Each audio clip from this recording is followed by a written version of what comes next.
देखिए मैंने ये कहना चाहूँगा, सुनिए एक मिनट मैंने ये कहना चाहूँगा, नहीं एक मिनट, मैं आपसे ये जानना चाहता हूँ, आगे नहीं बोलूंगा। मैं आपसे ये जानना, प्रजापति हैं तो क्या आप गंगा में नहा पाते? अगर जातिवाद का अंतर होता तो क्या आप गंगा में नहा पाते? जवाब दीजिए मेरे को। नहीं बिल्कुल, जैसा मुझे ऐसा लग रहा है कि आपकी मानसिकता, क्योंकि आपने जितने प्रश्न किए अभी तक, उन प्रश्नों की जो झलक है वो सनातन के फेवर में नहीं है। अगर आप मेरी रिकॉर्डिंग उठाएंगे तो इनके जो सारे सवाल हैं वो सनातन के विरोध में है, क्योंकि ये उसको दरार डालने का प्रयास कर रहे हैं। एक भी सवाल ऐसा नहीं कर रहे जहां सनातन की पुनर्स्थापना हो, सनातन को मजबूत करें। तो आप अपने सवालों को पहले सुधारिए। देखिए मैंने ये कहना चाहूँगा, सुनिए एक मिनट मैंने ये कहना चाहूँगा, एक मिनट, मैं आपसे ये जानना चाहता हूँ, आगे नहीं बोलूंगा। मैं आपसे ये जानना, पार्टी में बहुत सारे ऐसे नेता हैं जो अपनी बेटियों की शादी मुसलमानों के साथ में किए हुए हैं, हम खुले शब्दों में कह सकते हैं। तो आखिर कहाँ तक माना जाए कि भारतीय जनता पार्टी है जो हिंदुओं को लेकर के अच्छा काम कर रही है? आपने खुले शब्दों में कहा है कि भारतीय जनता पार्टी में कुछ लोग ऐसे हैं जिनकी बेटियां मुसलमानों से ब्याही। बिल्कुल है, बिल्कुल, ये उनका व्यक्तिगत है। वो क्या कर रहे हैं, क्यों कर रहे हैं, वो उसके अंदर योगी जैसे जो धर्म योद्धा हैं वो प्रधानमंत्री बन जाएं तो हमारा भारत अजर अमर है, उसे कोई खत्म नहीं कर सकता।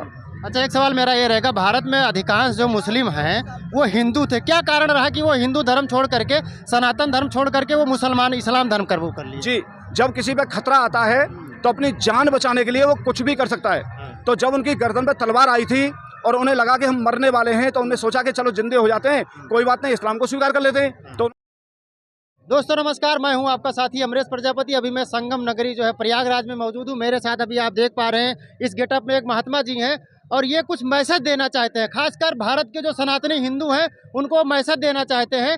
तो हम ज़्यादा बात ना करते हुए आपसे जानेंगे। बहुत बहुत स्वागत है महात्मा जी, बहुत बहुत धन्यवाद आपके लिए। बस मेरा इतना सा संदेश है, ये जो हमारे सब सनातनी हैं, समय रहते हुए अपने शत्रु को पहचान लो। अगर आप अपने शत्रु को नहीं पहचानोगे तो निश्चित शत्रु जनसंख्या में हावी होगा और जैसे ही वो अपनी ताकत में आएगा तो हम सबको खत्म कर देगा। सबसे आसान तरीका है शत्रु की पहचान।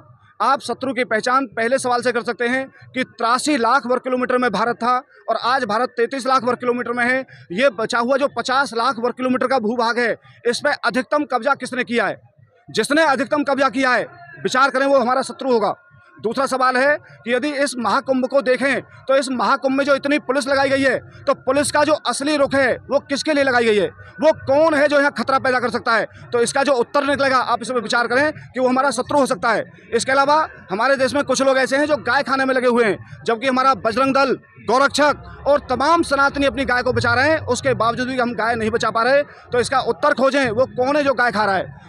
अगला मेरा प्रश्न है कि हमारे देश में कुछ लोग ऐसे हैं जो भारत माता की जय नहीं बोलते, वंदे मातरम नहीं बोलते, उसके बावजूद भी हमारे बीच में रहते हैं, हमारे देश का खा रहे हैं और हमको भगाने के सपने देख रहे हैं। विचार करें वो कौन व्यक्ति है। तो ये मोटे मोटे सवाल हैं, इसका आप उत्तर खोजें, आपको निश्चित पता चल जाएगी कि ये हमारा शत्रु है और ये शत्रु आपके हमारे बीच में रहता है, हमसे ही व्यापार कर रहा है, हमसे ही आर्थिक रूप से मजबूत हो रहा है। हमारी बेटियां उसके यहाँ पढ़ने जाती हैं, ट्यूशन पढ़ने जाती हैं, स्कूल में पढ़ती हैं और वहाँ उसका माइंड वॉश करके उनको गुमराह करता है और लव जिहाद को बढ़ावा दे रहा है। तो बस इतना सा मेरा संदेश है कि समय रहते हुए शत्रु को पहचान लो, अन्यथा जम्मू कश्मीर से जैसे 5.5 लाख कश्मीरी हिंदू भागे थे, तब तो हम संख्या में ज़्यादा थे, इसलिए हम यहाँ आके सुरक्षित हो गए। लेकिन अब जैसे जैसे हमारी जनसंख्या घट रही है, जनसंख्या घटने के बाद इसके बाद हम कहीं भाग नहीं पाएंगे, क्योंकि भारत के अलावा हमारे लिए कोई शरण स्थली नहीं है। ये हमारी अंतिम शरण स्थली है, इसलिए भारत को सुरक्षित करना है तो शत्रु को पहचान लो।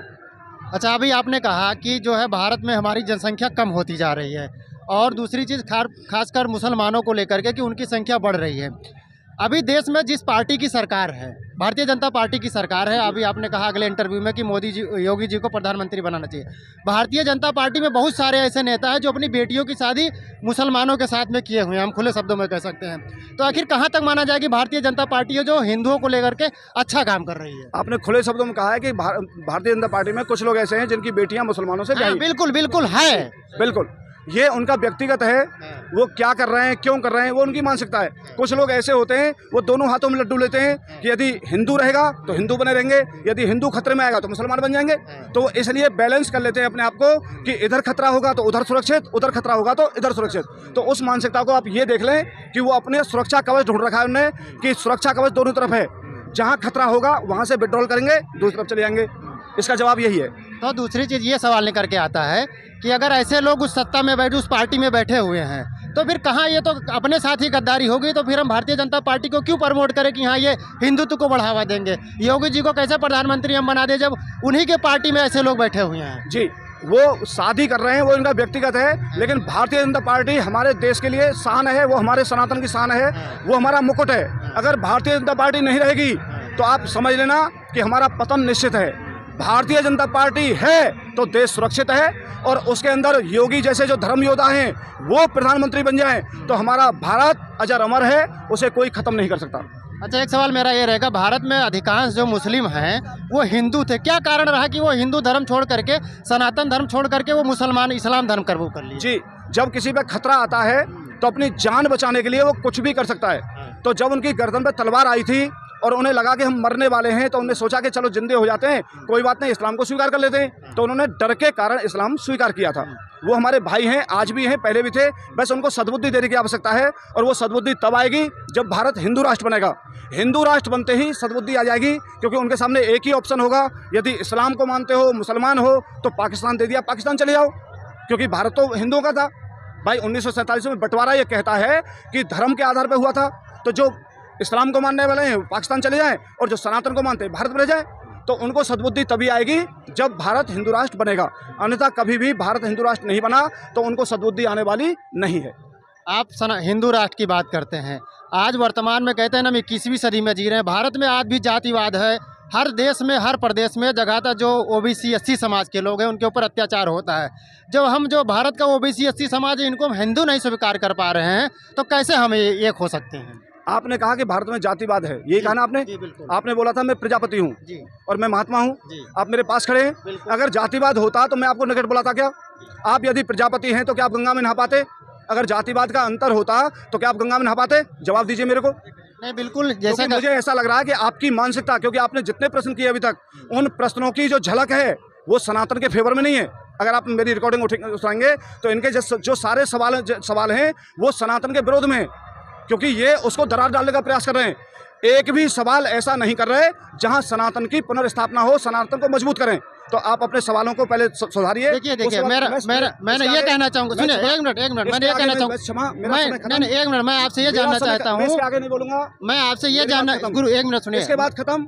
मैं आपसे, मेरा आखिरी सवाल, मेरा खत्म बात, आप हिंदू धर्म को लेकर के कैसे मजबूत करें? हर हर हर हर। यदि आप सभी को मेरी बात अच्छी लगी है तो मेरे साथ बोलेंगे जोर से, विजय मिले या वीर गति। अरे मेरी बातों से सहमत हो तो जोर से बोलिए, विजय मिले या वीर गति, सब महादेव के नाम, जीते जी रण छोड़ के जाना, वीरों का नहीं काम, हर हर हर हर हर हर। बहुत बहुत धन्यवाद, बहुत बहुत धन्यवाद। अभी आपने देखा इस प्रयाग संगम नगरी कुंभ में यहाँ पर जो है हिंदू धर्म सनातन को लेकर के जो है अपनी बातों को रखा, जो पूर्व में फौजी हैं और ऐसा कि दावा कर रहे हैं कि भारत को जो है हिंदू राष्ट्र बना जाए। बाकी खबरों के लिए आप सब बने रहें, तब तक के लिए जय हिंद।